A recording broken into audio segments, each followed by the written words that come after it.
Assalamualaikum warahmatullahi wabarakatuh. Alhamdulillah wassalatu wassalamu ala rasulillah, amma ba'd. Sahabat Al-Hidayah yang sukses, yang super, yang mudah-mudahan kita semuanya sukses dunia dan akhirat. Amin ya rabbal alamin. Ada pertanyaan tadi yang telah disebutkan, bagaimana tolak ukur suatu perekonomian dapat dikatakan berhasil atau tidak. Makna berhasil itu berarti sesuatu itu sesuai dengan rencana. Itu bisa berhasil. Dan bisa juga dianggap berhasil nama lainnya adalah sukses. Kalau di dalam Al-Quran berbeda. Ada sukses itu disebutkan. Orang yang sukses itu orang yang mampu menyucikan jiwanya. Dalam surah As-Sam's dan justru sebaliknya. Yang gagal itu adalah yang mengotori jiwanya. Qad aflaha man zakkaha wa qad khaba man dassaha. Sungguh telah sukses orang yang mampu menyucikan jiwanya. Dan sungguh telah merugi orang yang mengotori jiwanya. Makanya Panding Padar kita dulu bikin nyanyian. Yang pertama kali dibangun agar bangsa Indonesia dalam suatu perekonomian itu dapat dianggap berhasil. Bukan hanya bisa mangan, bisa minum, bisa kumpul. Tapi bangunlah jiwanya. Bangunlah jiwanya.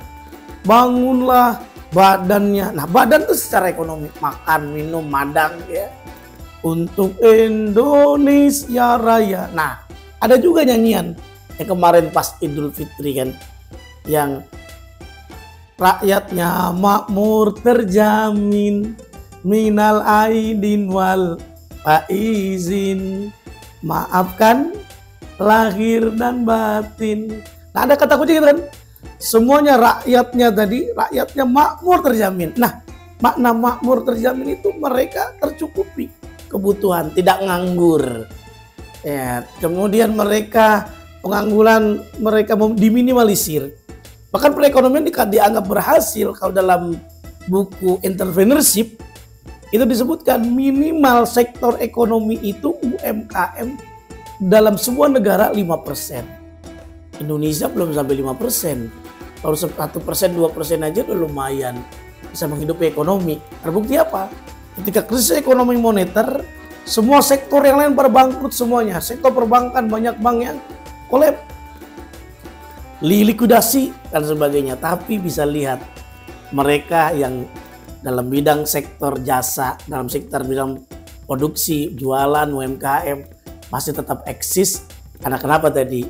Karena menghidupi diri sendiri, mereka bisa makan, bisa minum, sehingga setidak-tidaknya dianggap juga perekonomian dapat dianggap berhasil ketika masyarakatnya itu dukung, pembangunan meningkat, bahkan dijalin bersama-sama, ada pemimpinnya, ada rakyatnya, ada pembangunan. Yang namanya pembangunan yang berkelanjutan, baik itu tukang ojek dia bangun rumah, kemudian karyawan bangun rumah, dan lain sebagainya. Bahkan ekonomi tadi, orang awal nganggur bisa berjualan, bisa ada penghasilan. Ketika dia berjualan, tetangganya nganggur, cuci piring, itu juga sama. Dan lain sebagainya. Jadi banyak yang perlu dilihat, termasuk juga pajak jangan meningkat.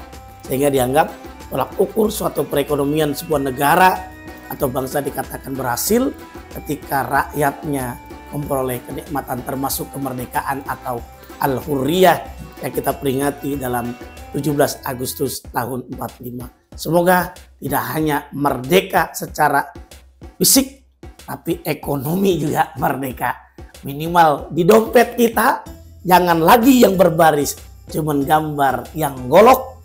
Tahu yang golok? Nah, 1.000. Tapi mudah-mudahan yang berpeci. Nah, berpeci itu berarti 100.000. 50.000. Kalau yang masih golok berarti perekonomian dalam sebuah negara dianggap kurang berhasil. Tapi kalau sudah yang berbaris, yang berpeci, semoga sukses.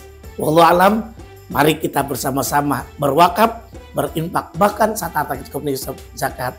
Jangan lupa berzakat di lembaga Masjid Al-Hidayah. Semoga ada manfaatnya buat kita semuanya. Wallahu alam, wallahu muwaffiq ila aqwamit thoriq. Wassalamualaikum warahmatullahi wabarakatuh.